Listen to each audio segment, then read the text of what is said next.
Welcome to the official podcast of the Brewmasters Club, Craft Brews and Geek News. Sit back, pour yourself a pint, and let's get into it. Now here's the founder of the Brewmasters Club and your host, Donnie Gallagher. All right, everybody. Thanks for joining us. This is Donnie Gallagher here. We are live coming to you from the Brewmasters Club, Craft Brews and Geek News. This is going to be our broadcasting from our 5th episode now, so we are happy to have you guys. We are happy to be here and talk to you guys. Of course, I'll introduce myself. I'm Donnie Gallagher, the founder of Brewmasters Club. First off, we've got Dane. Mr. Dane, how are you? I'm doing great, man. How's everyone doing? I'm Dane, coming from Jacksonville, North Carolina. Excellent. Join with us today is Mr. Nick. Top of the evening to you. I'm down here in Lakeland, Florida. How are you guys doing? Doing well. Thank you very much for joining us. And Mr. Ryan. Hey, guys. Ryan here. Glad to be back. Coming at you from Tampa, Florida. So, yeah, good to be here. Thanks. Fantastic. So we had a busy week. We had a busy weekend, and we had a busy week. So we've got a lot to cover. First off, we're going to go ahead and kick it off with our beer news, what's basically going on in the world of beer. Right now, what we're going to do is first follow up on a story that we touched on, I don't know, was it episode 2, episode 3, about Stone Brewing and their hotel? It must have been 2. I think it was. Stone Brewing is the 10th largest brewery in the United States. They're San Diego based, and they have a hospitality initiative. Basically, they're launching a hotel, a beer hotel, or a hotel for folks that are interested in beer, making beer a travel portion of the industry. So very exciting, very cool. It is definitely going to be an interesting kind of thing to see, expand across the nation. But we are happy to say that the Stone Hotel is breaking ground this week. So just wanted to say, pay attention to that, and hopefully it relates to something. I know that we covered that back in the beginning, but now that they're breaking ground, $26 million. Keep that in mind. Anything change? Wow. It's a lot. Let's hope the ground's cheap. They're breaking it on purpose. Yeah, I don't really think it is. Not for $26 million, but then again, 99 rooms, 10,000 square feet, patio terrace, swimming pool, that kind of jazz. I'm pretty sure it's expensive shit. I hope it's a success. I mean, I think as we talked about it before, I don't always think of going to a craft beer place to, stay the night. But I think with where they're doing it at and what they're trying to do and, with making it a touristy attraction, I really hope that people gravitate towards it. And $26 million, it costs a lot of money to build things these days, but if they're willing to make the investment, then they obviously believe in the idea. And if it's something that catches on, I mean, who wouldn't want to go to a Cigar City Brewery hotel? Who wouldn't want to go do that, especially here in Tampa where it's really big. So I guess let's just see what happens. I mean, they're only just now breaking ground, and it's going to take time to get it built. And I'm sure they'll have a lot of PR stuff going over the next year or a half or two once they build it. But I hope it's a success. I hope it pans out and doesn't ruin the company, if that makes sense. So being the 10th largest brewery in the United States, I don't think it's going to ruin anything. I think that's chump change, honestly. But I mean, it is exciting. So we're rooting for you. Anybody else got any ideas on that? I know we did already cover it once. Let's go. Ready to visit. Yeah, me too. Your hat, man. Sam Adams should make their own hotel. Why not? Yeah, somewhere in Boston.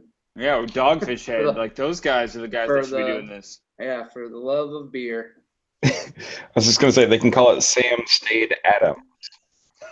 That's what the shirts say. Sam what? Sam Stayed Adams. That's what all the shirts will say. Okay.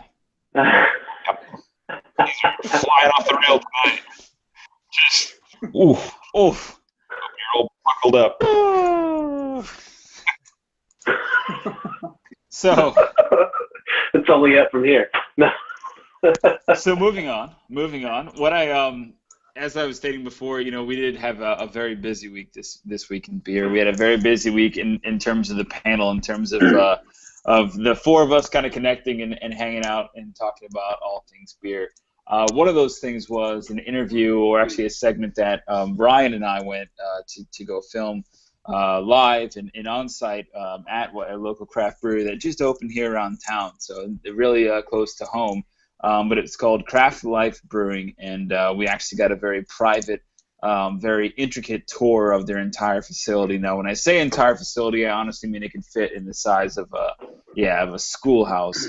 But it was very interesting. It was with Terry, who's one of the owners of the brewery, referencing to Tim, the head brewmaster, and of course some of the other staff that was there. But we're just going to play a short segment of this interview that we had. And if you want to access the full video, of course, make sure you subscribe to our channel on whatever device it is you use, whether it be the Android store or iTunes, to get all the unfiltered content and full episodes of this. Trust me, this particular episode of the Brewmasters Club Live was definitely something that is worth your while. It started off very interesting, very interesting, and we'll just kind of leave it at that. But the meat of this interview here is what I wanted to really talk about in terms of the panel. Because they do things a little bit differently at Craft Life, and I just kind of wanted to make that known. So I'm going to go ahead and play it now, and you guys just kind of take a listen, and we'll play about 3 minutes of it, and we'll come back and have some discussion about it. So here we're going to go, and we'll talk about this now. So this open so that you can see, that people can come in and kind of see the system. It is what they call a one kettle. I think you can do about 30 gallons in that. So here's the barley. What we were talking about, see the different color, how they say caramel, it's lighter and darker. So you've got, your lighter ales, your like IPA style, you have your honey malt, chocolate malt, which is your stout and stuff like that. Okay. A lot darker. Black, of course, which is much, much darker. You can kind of see it right here. But it's a very small system. But Tim, correct me if I'm wrong, can operate this with one man, right? One guy can do this whole system, which is great. It's got a little remote. Yeah, a little dolly. So that it pulls the basket up and then brings the basket over. Can we look inside? Yeah. So you see what I'm talking about? You mash all your ingredients in here, then when you want to go to pull it out, you pull all the ingredients all your out. mash comes so up in all here. of it comes up. The mash. Everything that you add in, the barley, everything else, it all comes up. And then it leaves the wort. Right. That's before and then that's what he lets us sit there and drain off some over and then pull it out and then we dump that. And he pours it out, and where does he put it? They come in little reservoirs? Well, the liquid will then get transferred into the fermenters. Beautiful. Very cool. And into the fermentation room here. And you've got the little CO2 gauges there that let the gas escape without letting air inside. See, there's water on both sides of the dual chambers? Yeah. And it's AC because this needs to stay like 68 degrees. So it doesn't have to be cold, just but room it can't temperature. be a little bit lower. Cellar temperature. A little bit, yeah. So how many do you have in here? Should be about 6. And how many are ready to go, or what are the stages, or do they all mark different? That I would have to get with Tim on because it all depends. He brews like 3 days a week. Right. Okay. 2 to 3 days a week. Basically Monday, Tuesday, and possibly Wednesday he brews. And I remember, go ahead. I was going to say, how many beers will this ultimately end up yielding from this? This would be 2 kegs, pretty much. That's a lot. It depends on how much, like you can see he's got more in this one. But if we have 30 gallons in here, that's 2 kegs. So sometimes he might not get a full 2 kegs. He might get a keg and a 5 or something like that, which because a keg is 15 gallons. And the way Tim was explaining is that once we tapped one of the beers that you guys create, you ask the bar to say, what do you want to have next, right? And then we say, oh, we'll have a red or we'll have a brown or whatever, and he pulls that out at the next stage, which is the walk-in, right? Right. Well, it's got the fermentation takes a while. But you have a couple in the holster ready to go, right? Should. Yeah. Yeah, right there. Yeah. See? Okay, yeah, those are the ones that I saw. Yeah. Right. But see, the point that I wanted to make about this brewery is that they do things a little bit differently because they're very, very small. So they just opened up 3 weeks ago. They were very hospitable. Ryan and I mean, Ryan, don't let me speak for you, but we had a blast just going there and just hanging out with these ladies and this this young brewery because the beer they had was great. I mean, correct me if I'm wrong, Ryan, but the staff was awesome and the story was cool. Am I wrong? No, you're not wrong at all. It was a really nice atmosphere, and like you said, the beer was great. So I thoroughly enjoyed myself. It was just one of these places that you really didn't. When you walked in, you don't know what you expect, and when you walked out, you were just happy with the experience you have. And while we were in there, what we learned is that they brew everything in this 30-gallon batches. So it's difficult for, you look at a main brewery, you look at like an AB, or you look at a Cigar City, like was already mentioned today, Coppertail, any of these big guys. A 30-gallon batch is really small. Like you said, it's like 2 kegs. So the best part about this brewery, like what I thought was very, very interesting, is that when the they would stream up a keg for it, and then when that keg was empty, they literally turn to the bar and just go, hey, so we just floated the red. What do you guys want to try next? The IPA, the stout, the porter, what is it? And they say, oh, we'll take the porter, or we'll take this. And then 40 beers later, they're trying something else. So it's a really unique mentality, and it's a really unique area to be. But for such a small brewery with so many, freedom to do test batches and things like that, I mean, how cool would it be if every brewery was like that, where you literally could just pick the next keg? Nick, what are you thinking? I mean, you've been to Lakeland, which is a lot bigger, but yeah. And we've floated some kegs there, or at least I've been there for that process. And I'll go, I'm looking into the 80 sheets, and they'll go, oh, great choice, and they'll go put it up to the tap, and also, and then go, so what else are you drinking? And I go, okay, well, I mean, they're not in absolutely, wanting that to happen, but they kind of just have to roll with it if they don't have the supply ready for the demand. So I can honestly say from experience, I mean, that's a good opportunity to try something that you never have before, never thought you would, like a chocolate stout or something weird, just to get out there when your mold is broken for you. Yeah. So. No, I think it's very funny. cool. I was going to say, it's funny that you mentioned there just, the chocolate stout and, something different that maybe you never had before. I'm not really a huge fan of the chocolate stout, and there's a snippet that Donnie has on the other side of things here where it explains that. But they had a chocolate stout that was just absolutely incredible. And, talking about something you've never tasted before, I mean, Donnie describes it as you can literally taste the chocolate going down the back of your throat. Like, it was so good. It was just that particular place. It's almost one of those humble beginning stories, I mean, the guy literally brews in this back room. I mean, this desk and computer is like right here, and then you've got this big old, thing that he brews in. All the barley and everything is all stacked. It's got the malt bag and all that. I mean, it's all right there. It's like a small barn, really, but just a really neat experience. And it was a pleasure to get to do that. So, it was a really neat thing to see. Dane, what do you think about that grab and go kind of pick your poison type of brewery? What would you love to see there? I think it's a great idea. I think not being there with you guys, but places like that are kind of more intimate feeling. I think they gravitate beer lovers more. Seems like a cool place to hang out. And the fact that you can be able to choose, different beers like that, kind of on the go, sounds really cool.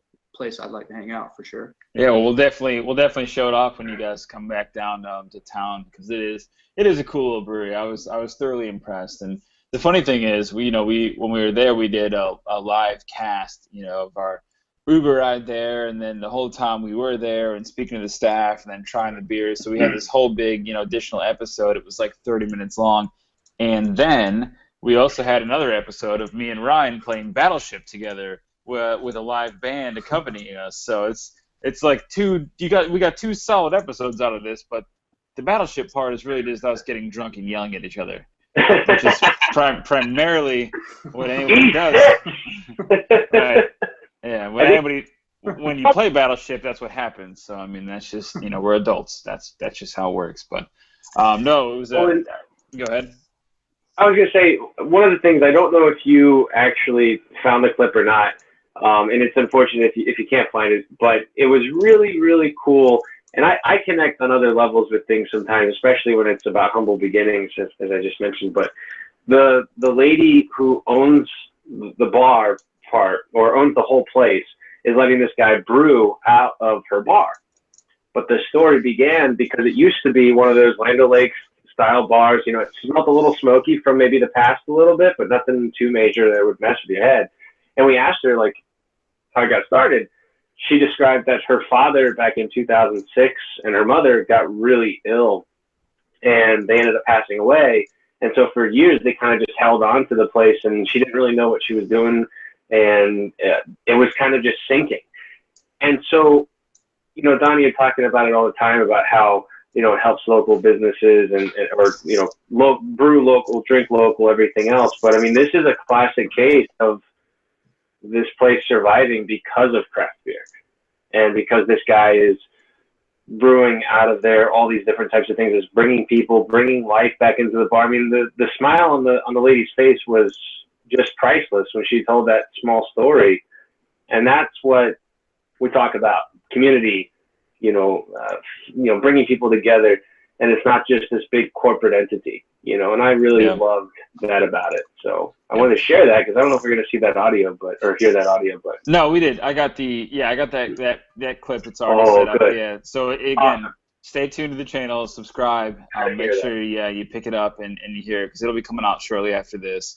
But yeah, that's the kind of content that it's so organic and so real, it's so raw that, like you said, it just kind of makes you feel good when you hear it. So it's very good stuff. But any more thoughts on that interview? I mean, I don't know if you guys checked out the agenda, but there is a lot of on the news segment here, which is bizarre because we are a beer show, but we also are a news show. So in terms of geeky news, at least. Anybody else have any thoughts, any final pieces on small-time breweries making an impact like that? I mean, clearly me and Ryan were blown away, but do you guys have any final thoughts on that? People need to go out and search, and I guarantee these places are popping up all over the place. Yeah. And it's going to take our support to get them rolling and become what they want to become. Yeah, places like that are probably popping up all over the place, and we need to check it out. Yeah, well, we saw the stats last week. Remember when we did our last podcast? I think it was to the tune of like 900 and something new breweries established between January and June of 2016, with 2,200 in the planning phases. So at that point of that report was made, odds are this brewery was either in the planning phase or in the new phase. So yeah, like you said, Dane, keep it coming. Let's go. We haven't hit the bubble. We haven't hit that purge point. So let's keep it rolling. But any final thoughts, guys? Absolutely. Stay thirsty. Stay thirsty, right? They replaced the most interesting man in the world, right? Did you guys see that? I did. Yeah, it looks like a younger version of the old most interesting man, but we'll see how that goes. Hopefully they figure it out before Super Bowl. I don't know. They got to figure out the halftime show before Super Bowl. Right. So the next segment that we're going to do before we go on to our what are you drinking, what will you be drinking, is our app news. Again, what we always do is like to update everybody with our app. We are the Brewmasters Club. We are the sole and official podcast of the Brewmasters Club. So what we do here is try to get you out of your comfort zone, get you out of your shell, and try new things. Ryan and I, certainly, our interview was all about it. We tried some new things at this local brewery. We tried it with some different foods. We tried it with some different environments, different people, different presentations. So we're all about that. We were crowdfunded. We are crowd-supported. The community drives our app. It drives where our app shows up. It drives what shows up on our app, and it drives the content that we provide through our app. So at the end of the day, contribute, talk to us, reach out to us on social media. Tweet to us, Facebook us, Instagram us. We're here for you guys. The next segment, one of my personal favorites. I know you guys always enjoy this one as well because we always have something to talk about. If nothing else, it's Mama's little yellow pills, because that's what Dane loves the most. This week I've got a beer. Anybody else got one with you? Yeah, buddy. All right. Who wants to kick us off? Just go ahead and start. All right, so I drank a Sierra Nevada Summerfest. Summer's winding down, and figured I'd try this puppy out. It's a crisp lager, and the title gives it away. It's very crisp. Enjoyed it very much. And right now I'm drinking a Goose IPA. Yes. These things are on the rise. These people love these things, and Love so it. do I. These are so good. So I'm enjoying that. Sierra Nevada has got this.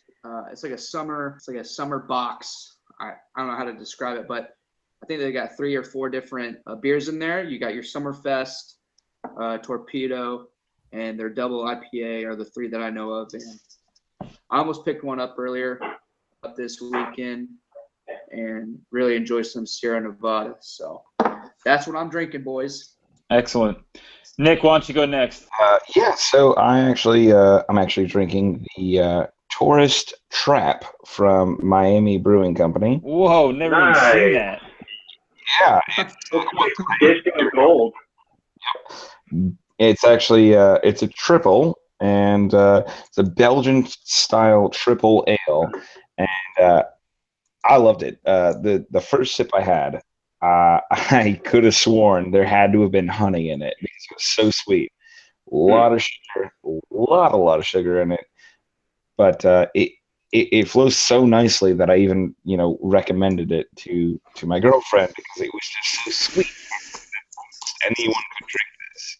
I mean, this isn't even potentially for a craft beer lover or anything of that nature. And then come to find out, yeah, it still is. But just because it's a little hot at the tail end. But other than that, though, very sweet, but very, very good. Absolutely delicious. I mean, kind of rings true with something like along the lines of like a mellow yellow beers, if you will. I mean, just very, very sweet to taste and real good. Actually, 10.0 maybe. Nice. So they actually warn you on the can or the sixer that you should watch out. They said this is deceptively is the word they use, deceptively strong. Nice. So, and that's Miami. keep it on. That is Miami Beer Company. So Very good. Again, yep. Good time, absolutely, very delicious beer. Kind of, went out of the middle of nowhere on this one, but loved it. I'm kind of jealous because you're drinking a beer that I've never had before, and that is bizarre to me. Well, we can't all be beer connoisseurs. I mean, that's wow. I mean, all right, Ryan, what do you got? Well, like Dane, I too, because of seeing the picture that Dane sent us the other day, which I thought was Donnie, so that was my bad. I too picked up this Sierra Nevada Summerfest. I had to try one, and unlike Dane, I am not as impressed. I like the Sierra Nevada brand, but I'm going to give this one, for my taste buds, a negative review. For me, a good craft beer, I don't want to be reminded of a mainstream beer, and this reminds me of a Bud Light mixed with a Bud Select, if that blends well together in your head. or excuse me, a Budweiser mixed with a Bud Select. Yeah, for me, it's not very good. In the sense of, yeah, it's refreshing and it's got a good flavor, but it still reminds you of those other beers, which is giving me a bad taste in my mouth. So it's going to go down a little slower. But I got two others here. One I already had, and I know it's more, Guinness is a very popular name, but I love their Guinness Nitro IPA. And whether that's taboo or not, for some, I don't care. I think it's a great way to introduce Guinness into the competitive IPA market. I actually like that. I like that a lot too. It's actually really cool IPA because it's nitro, so it's got different look to it. It tastes different. It feels different. It pours different. It's a cool beer. I do like the nitro. You have to pour it like a Guinness. You've got to do the half pour, let it rest. Mm-hmm. Keep that thick head at the top, and then pour the rest in nice and smooth so all the bubbles are gone. You got to really treat that beer with a little respect. But it's not overpowering. Yeah. It's not like this bad boy where I've got the Sam Adams Rebel Double IPA on deck. Rebel Rouser. Yeah, that one is that's a bear right there. Yeah. Delicious though. Oh, it's so good. So I'm pretty much set for the night. We're not going to be drinking too late. We're going to the beach tomorrow, so I wanted to keep it light and fresh. What, do you not have work? No. It's Ashley's birthday. We're going to the beach. Well, happy having birthday. the kids off. And Treasure Island, here we come. Very good. Very good. So, to round it out, what I've got is the Fat Tire from New Belgium. New Belgium makes basically every beer they make is straight gold. New Belgium is a fantastic brewery. It's a funny story about this particular beer. My wife, a long time ago, asked me what kind of beer I liked, and this is before we were married, and I said, Fat Tire, I love Fat Tire. And so for the last 6 years, when she wants to surprise me, she brings home a Fat Tire 6-pack, which is great, except that, as you guys know, amber ales are a lot of fun. They're just not my thing anymore. They haven't been my thing for a few years. So poor Jenny, she's like, look, I brought you a surprise. I'm like, oh, great, another amber ale. She's like, yeah. I was like, it's not an IPA. She goes, it's not. I go, still not. Hasn't been for 5 years. Won't be. But Damn it if she isn't trying, you know. She's sweet. She's sweet as hell for doing that. She got me a brew at home kit that I have in my closet and never been used. That is the Fat Tire Amber Ale. Great. Fantastic. But the ambers are just not my thing. But I do love a good Fat Tire. For an amber ale is a great beer. It's very drinkable. They come out of Colorado, and like I said, New Belgium just doesn't make a bad product. So at the end of the day, Jenny, of course, I will never turn down a Fat Tire, but there are other beers out there that I like, and I will be drinking some of those next. I don't know. Dane mentioned it. Lousy, I don't think you did. And Ryan, you drank. You mentioned a couple that you drank, but next, we're coming into the weekend. I'm not sure. I might just mix it up and get something crazy. So are you looking for some suggestions? Sure. Yeah, actually, I think I just found my suggestion. I'm going to drink that thing from Miami that Nick had, the triple. That looked incredible. Yes. That can is like a golden disco ball right there. It's got everything about it. It looks so cool. Yeah, So awesome. Yeah. Oh, I love it. That's badass. Yeah. It's good. And it's a triple, which is my new thing. So I'm all about that. Triple at 10%, which is a lot of the ones like you've got the Unholy and you've got the Golden Monkey. Those are only like 9.2, and those kick your butt after 2 or 3 of them. Coppertail's Unholy is an amazing beer. It is an unholy beer. It is so good. Probably it's one of my favorite triples out there, and it's just drinkable. That's why. No other reason. No, it goes down too good. So. All right, you guys. There is a degree of spice to this one, though. I'll give it that. It needs to be said. There's a what? So you keep it out. Like a clove spice, what type of spice? Oh, it's a little fiery, but I mean, you can only taste hints of it. Yeah, I mean, it's a heck of a ride. Little habanero. So, are you guys ready to move on to our next segment here, our geeky news section? I had one more comment to make about that Fat Tire there, real quick. I was thinking about it. Go ahead. Every time I see that bottle, and they blended 2 things together, actually 2 songs together for me. First, I read the word fat, and I think of Fat Bottom Girls from Queen. Then I see the bike, and I think of bicycle. So I'm thinking of actually like 2 songs, and they blend together. Just I don't know if anybody else ever had that happen to them, but they did a great job with the bottle. So I just had to share that. Yeah, well, I mean, all their bottles, like I said, I mean, New Belgium, man, they always have a great label. It's always relevant. It always makes sense. They're top notch, man. Top notch brewery. Well, that makes me think of our trip to Chicago. So there you have it. Well, it was it's not old. What is it? Old English. What was the beer that we were drinking up there? It was terrible. It was like $1.50 in Chicago. We're talking about Southpaw Smash. No, Southpaw Smash all that was day. Kentucky. That It was wasn't Kentucky, Kentucky. boys. Wasting beers. What It was a Wrigley beer. It was some Chicago beer. I thought it was good. For whatever reason. And for our audience, for the record, I was the only one who stayed and watched the entire game. Oh. The rest of the gents disappeared. Well, I was babysitting Lau. Yeah, you missed made it to inning 3. You missed a sweet fight over some French fries and a hobo in the alley of McDonald's in the Wrigley Stadium. So I'm just saying. Fight. Yeah, you ate the fries off the ground, and the hobo wouldn't. You won. I got the fries on top of fry. I do fry on fry action. Only fry on fry action. Or fry on fryer. I mean, I'm not going to be choosing. Nah, I mean, Chet was like Godzilla versus the bag of McDonald's. It's true. Like, he was real bad, dude. It was the Valdez all over again, but with French fries. I mean, it was real bad, dude. Yeah, well, I feel like we can get into storytelling about that Chicago trip for the next 4 hours. So let's just go ahead and stop it there, and we will go ahead and kick it off into our geek news. We talked about a couple stories, especially just picking up this phone call today. One of those was, of course, the NASA launch that our good buddy Mr. Lausman actually witnessed from your house in Lakeland, which is in Central Florida, so close enough to Cape Canaveral. You saw the launch of Osiris, did you not, my friend? That is correct. I saw the launch. I didn't know, I'll be honest, I didn't know it was a launch. Did you think it was the Rooskies?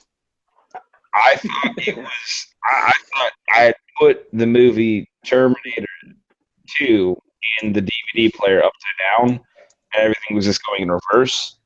But what ended up happening was there was a rocket being launched from Cape Canaveral, and I saw that everything was going in the right direction. So there was a rocket lifting off, and it was wonderful, and I saw the whole thing with all the smoke and whatnot, and then no one else knew what I was talking about. It was a great time from here in Lakeland. Do you still have the brief up, or do you want me to give the synopsis as to what Osiris is all about? Do you have the brief up? I see. I mean, just kind of dive into it here. Feel free to interrupt. But Go ahead. Tell us what this was. This was NASA's first asteroid sampling mission. It was actually launched into space at 7:05 p.m. today from Cape Canaveral Air Force Station in Florida here, beginning a journey that could possibly revolutionize our understanding of the early solar system. In a nutshell, I don't really have that for you, but basically, well, I think you know a little bit more about the rudimentary statistics on this one, Donnie. So, from my understanding, what the point of Osiris was to launch, of course, from the terrestrial Earth here, and then it's going to orbit the Earth one time, kind of jettison off into the distance, and fixate on an asteroid that's clear out in space. It's going to get within orbit of that asteroid, and then actually do I think they call it turn and burn kind of landing on it, where the orbiter itself will touch down, actually grab a sample with a claw kind of clamp-like thing, pull it back up into the spacecraft there, and then jettison back home to Earth, so that we can actually sample kind of what was on the face of that asteroid. So it's really exciting. Wow. I mean, it's really exciting, and if you think about it, you know, why this is so substantial, like Laos kind of mentioned in that article, is that asteroids are in motion continuously. It's not like there's an engine or there's some reason, you know, short of two planets colliding. That is what put those asteroids in motion. So, but potentially this asteroid could have came from billions and billions with a B years ago. And that could clue us into where the galaxy had started, or a primordial version of it, or whatnot. But with all this kind of, you know, fascination with Mars and Europa and Jupiter and all these planets that are kind of exoplanets, and they're close, but they're in that habitable zone. You know, it's really an exciting time for space travel and for NASA in general. So I thought it was pretty interesting. It was just very interesting that Nick, you know, you happened to see it kind of launch over your house today. So I don't know if you guys heard any other news about that. Ryan, have you heard anything? No, nothing about that? No, I did not hear anything about that. I think that's actually pretty neat, and I hope that exploration of all that actually pays off. Mr. Dane, any thoughts on that? Space. Cool, man. I dig it. I didn't even blow up. Yeah, I think it's cool. I think it's awesome. Cool.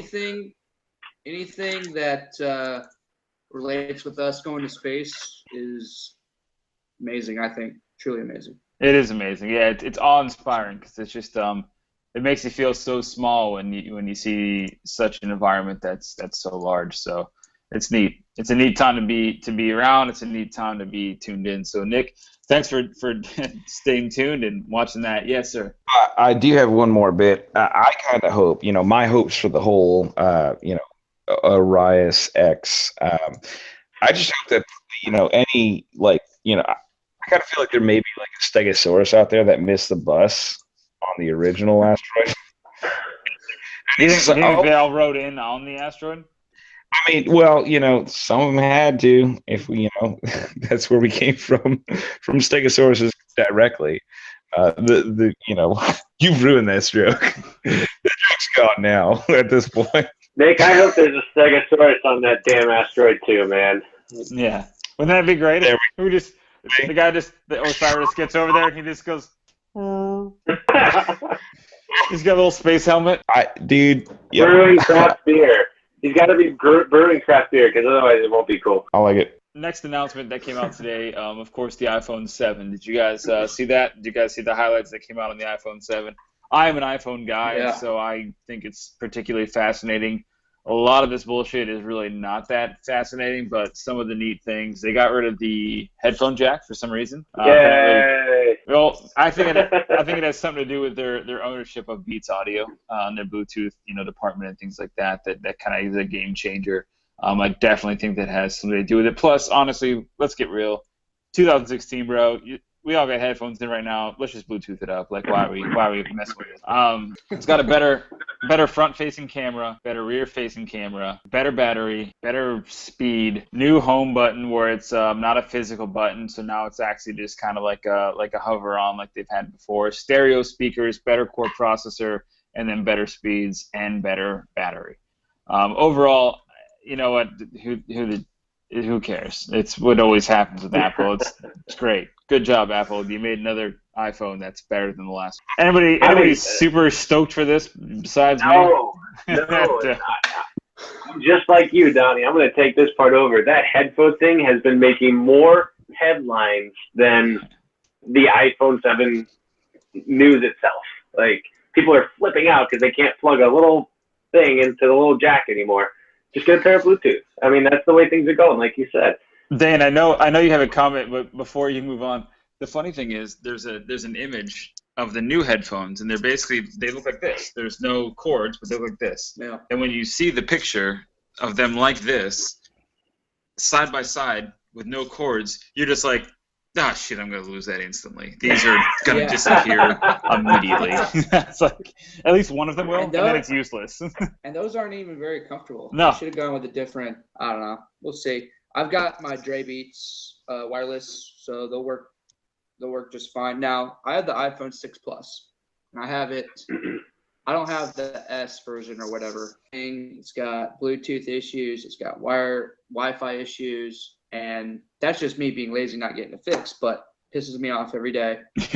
I'm still going to get the iPhone 7. Right, so am I. I don't give a shit. So, yeah, I don't care. It's going to be waterproof, I guess. That was a cool part. To a certain extent. I didn't put the water resistant. I didn't hear waterproof. Water resistant, which what I read is that you can use it, from a couple centimeters to maybe a meter down underwater, if that. Yeah. Which is cool. You don't have to get the Samsung Active. I'd be afraid pushing the meter underwater, but it will be nice, walking on the beach, you're taking pictures of your friends at the ocean or whatever, and it slips out of your hands. And it's a cool safety net. So hopefully it lives up to that. I don't need to take it diving. I just need to be able to not have so much anxiety when I'm trying to take pictures fishing or whatever. Yeah. So I mean that's a good thing. They needed to go that route, and I think that's another reason they went without the headphone jack. Yeah. I did hear that. Was to help with that, which is cool. I'm all for it. It's better than the 6. Obviously you're going to get better and better with the new technology. They'll sell a ton of them, I'm sure. And I don't know, the wireless headphones, who cares? Get over it. It's a new phone. I just get anxiety looking at them. That's the all. future. Mr. Nick. Now, are they only taking one specific headphone, or you can get any type of headphone, right? It's all in the Bluetooth. So as long as you have blue teeth, you can get whatever you want. Fair enough. Well, get models because they're really good. They're $40. Never lose them. Miles, did you have any insight on this? Because you're an avid Apple guy. Oh, yeah. I was Windows and Android, and then never Apple. So, I like all the adjectives that you use. First off, it's got better this, and it's got better that, and the battery's better, and a better flat tire is still a flat tire when it comes to batteries. That's just coming from somebody who needs to, on the spot, at any given moment, come up with a iPhone 5 battery charger, because my girlfriend's battery charger is dying all the time, or her phone is dying all the time, and she constantly needs a battery. She got an iPhone 5? That's your problem. She needs to upgrade, son. She's got a 5S, and it's still not great. So that's 2 generations behind, son. Well, 2 years ago, man. Yeah, well, and that's great. Years ago, we would have needed a steam-powered, battery charger. But I don't care. And a darn battery charger, which I don't carry with me because I'm Android. That's my first quarrel with a iPhone, whatever. And my second quarrel is, how is this news to anybody? I mean, how is this news to anybody that this was coming out? quite literally. It happened today. That's why it's news to us on our show that we're talking about it as news. Jerk. Oh, I get that. No. I get that. This is why this is on current events, sort of stem here. But who was like 6 and out? Just 6 and out, like for Apple or any of that. I mean, I feel like, just think of the next weird thing, and that's probably what they're gonna do. I mean, just cut it off the pass. That's probably what they're gonna do right there. Done. Get rid of this. Add that. You don't need that. It's fine. I just like that they treat us all like a bunch of Richards, and they're like, yeah, guess what? You want your screen? Nope. You get a phone, no screen. Guess what? You'll still buy it, you Richards. Nobody cares about that. We're going to take away your headphones. Guess what? You don't have audio anymore. You don't need to hear anybody. Guess what? You're still going to buy it. Don't be a dick about it. I mean, that's what they're doing to us. I get your point. Makes me sad. Well, to make you happy, except you won't be happy because you don't have an iPhone, Mario has been announced to actually be a playable series of games on the Apple iPhone and iPad platform. Pretty interesting because at the iPhone 7 presentation that happened yesterday afternoon, Shigeru Miyamoto actually came on stage and did a whole presentation at the Apple keynote for the new Mario game that is coming out in December for the iPhone. If it doesn't do anything besides excite you guys, I think that's fantastic. It's going to be basically like a automatic run. It's called Mario Run, and it's an automatic run for Mario where you tap it, you hold it down to jump a little bit higher, things like that. You try to collect coins. You can play it one-handed. You can, head to the end with a flagpole. You can actually play against your friends in their best time. So really cool. I think it's a lot of fun. Dane, you're an iPhone guy. I mean, of course you're going to get this game, right? Yeah, absolutely. I'm excited for Mario to be on the mobile platform. Yeah, right. Anytime I play Mario, it's a good time. So I'm excited about it. It's a cool feature. The graphics look great. The graphics are awesome. Yeah. Yeah. If you're rolling with the Plus version, which I might go down to the smaller version for the next one, I'm not sure yet. But just playing on the Plus would be awesome, I think. I'm gonna stay with the smaller one. Better than Pokemon Go, that's for sure. Yeah, I agree. I totally agree. I love the opponents. Play against your friends and stuff like that. I think that's pretty neat. So I definitely think it's very cool, and I think it's a neat concept. Anybody else have any thoughts on Mario Run for iPhone, iPad? I just hope they make the glass like Gorilla 7.5, like just so people don't pound right through it as they're playing all day long. But I'm happy for them. So, yeah. Cool. I gotta say, just not an iPhone guy, but if it's anything like Spartan Assault was for any sort of other device like Android or Windows Phone, or I think it even came out on the iPhone, probably it's not going to be a full game. So anybody who's really optimistic about it may be thoroughly disappointed when they figure out, like, I can't go back and play the 1992 version of Super Mario on my iPhone. Like, they may be very mad, and they may leave pretty negative reviews, and so that might be pretty detrimental to a game. Don't forget, they're going to be coming out with that other console next 2 months, so they're already going to have that game. So they'd probably be a little subdued on that a little bit. Don't forget, Ryan, that's the next item on our agenda. It's called the NES Classic. Good segue. Yeah. The NES Classic, $60. It comes out in November. They suggested November 11 as when it's going to be dropped. You can actually pre-order it about 30 days before then at your Play and Trades, your GameStops, things like that. $60 comes with 30 games preloaded. If you were to go to kind of buy those on the Wii Game Store, the already out there App Store, it would cost you well over $200, so it's an extreme value, and you actually get to play with the classic controllers plugged into a USB port to a mini version of the classic NES. I don't think we have to spend a lot of time on this. Badass. Anybody else? Oh, yeah. Seeing nods all around, yeah. I think it's a totally a cool move for Nintendo. It's great. I've heard comments online. You guys think it's particularly a cash grab? Yeah, could be. Could just be like a one-hit wonder kind of thing. Just boom, $60, sell a bunch of them, and then. Because they'll sell a bunch of them, but is it a dick move? That's my question. Is it a cash grab, just trying to say let's milk these guys, or is it saying, you know what, man, like the hardcore old school gamers now are older, when they, they're in their 30s, they're in their 40s, they're trying to relive these games. Let's give them something they want. Absolutely. I feel like that's not the case at all. I feel like, these guys all are older. I mean, yeah, you're right, but those games don't change. They are timeless. I mean, those old guys alone would be saying, "Yeah, man, dude, like let me see my kid plug and play and not have to blow into a cartridge of, SNES.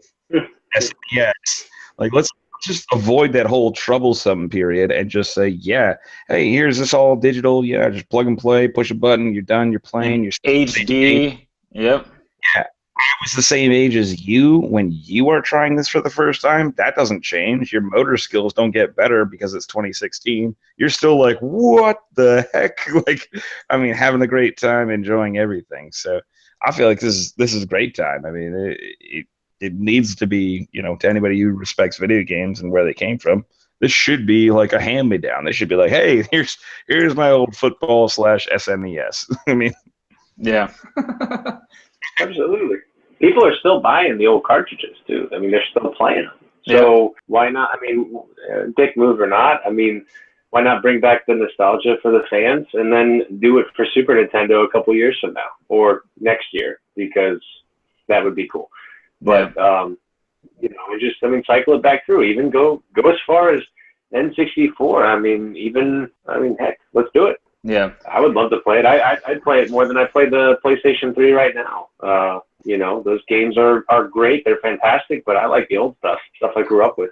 Well, I'm just saying, if we do a Brewmasters Club podcast, Secret Santa, that's what I want, and I think that's what you guys all want too. So we can just buy 4 of them and just throw them to everybody. Yeah. Distribute all the way around. Yeah, good idea.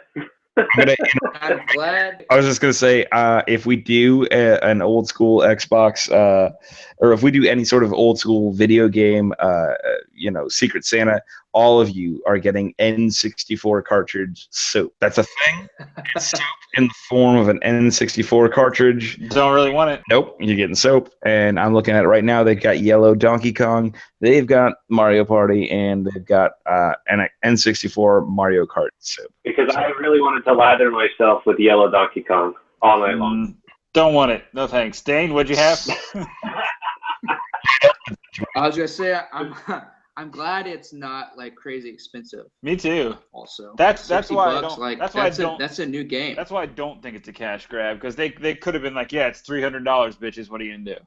It's $60 is pretty reasonable, I guess. I mean, like you said, it is. It's the price of a new game. Well, who are these people complaining? Generation, but I don't think the younger generation is going to seek it out. They're not going to say not yet the brand, but still, like the nostalgia thing. I understand. I get it. But the millennials, they're busy playing Madden and the Division. So yeah, right. Oh, until they're playing their record players and they're typing on their typewriters, then they want everything to do with old school, and then they would have like a good old fashioned Mario Party 1 or whatever. Just that's the 20-year-old who thinks he's vintage and quit talking about Ryan like that. Come on now. I just want to know, who are these people that are like saying, "Oh, it's just a way for them to make money"? And yeah, $60. Like, who is complaining about that? I immediately was like, "Yeah, I'm buying that. I don't even care. I have $60 right now in my hand. I'll give it to them now, and they can just send it to me when it's ready." Like, well, it's nice to have money, Ryan. I'm glad. Good for you, man. It sounds like you're doing well. I'm doing really good, but I haven't said that about the PlayStation 4. I've like, $350, $400, whatever it costs. I haven't bought it yet because I just don't want to spend money. So Ryan, that is what I call a second good segue. Man, you are all about the segues today. What are we talking next? We are talking about the PlayStation 4 Slim and the PlayStation 4 Pro, because we are in the geeky news section, and I have some tidbits about that. Basically, again, on the 7th, there was another press conference which basically informed the general public about the new PlayStation initiatives, namely the PlayStation Slim and the PlayStation 4 Pro. So there is a code name, the PlayStation Neo, which is essentially a PlayStation 4 with upgraded hardware. So it's approximately 2.25 times more powerful than the original PS4 model. So a lot more memory, a lot more computing power to the tune of 4.2 teraflops. If you want to know what teraflops are, Google it, because I don't. Essentially, they're trying to beat out Project Scorpio, which is the Microsoft alternative, which has claimed to be the most powerful console ever at 6 teraflops. So this is now trying to upstage again the Sony PlayStation 4 Pro. But as the press conference that was a couple days ago, or yesterday, I guess, Sony said that, listen, these PS4 Pros hardware specs can be bumped up. They can go a little bit faster, a little bit harder, but the Project Scorpio still, on paper, approximately outweighs the PlayStation 4 Pro by about 43%. Basically, what I understand about this is that it's 4K. It's a lot faster. It's a lot fresher. It's a lot more beefier. Do you have to have that PlayStation 4 Pro? No.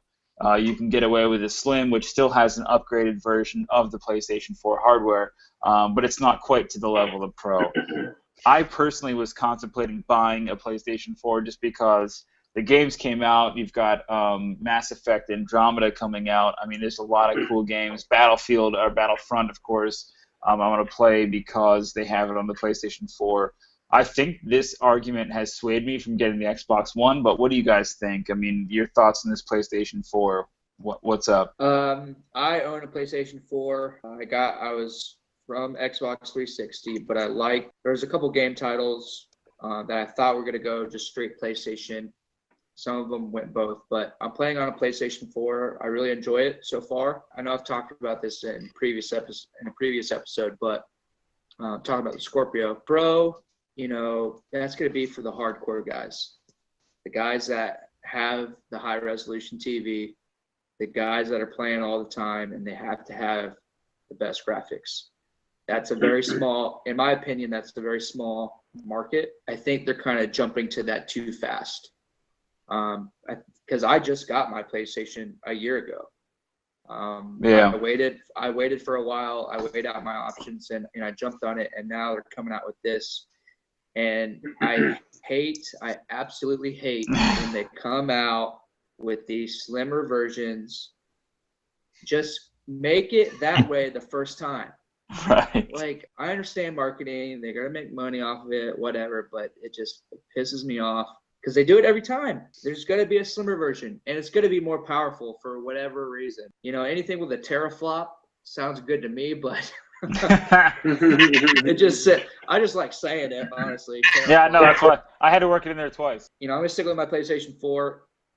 If the Pro and the Slim outweigh it, I'm gonna be done with gaming consoles. Like, money just, God, it sucks. But that sucks. Whatever. It's gonna be 4.2 teraflops. The Xbox is gonna be 6. Who cares? A teraflop, like, you probably don't even need that much. You probably just need 1 teraflop to run it. Like, what does that give you? Like, compared to 1 to 6? Like, sounds like you know what you're talking about, Dane. Yeah, teraflops. I'm a scientist. I'm a doctor. Mr. Nick, what do you got? Teraflops, pretty much, I'm just going to come right out. They sound like all the Tremor movies. I mean, like, if you had to describe that series in terms of flops, teraflops, I think that's the first thing that comes to mind. Also, when you Google it, you get some disturbingly hilarious things. I just can't even comment on that. That's just going to need to be enjoyed on a personal level. But, to dive into what we're actually talking about, this is a unit of measurement that's never been needed before. And so why would it be needed now? I mean, in terms of RAM or anything. I get it. New games are coming out. They're better, brighter, faster, everything like that. We don't need to include, Final Fantasy in this because that's still a cartoon. But I'll leave all that at the door.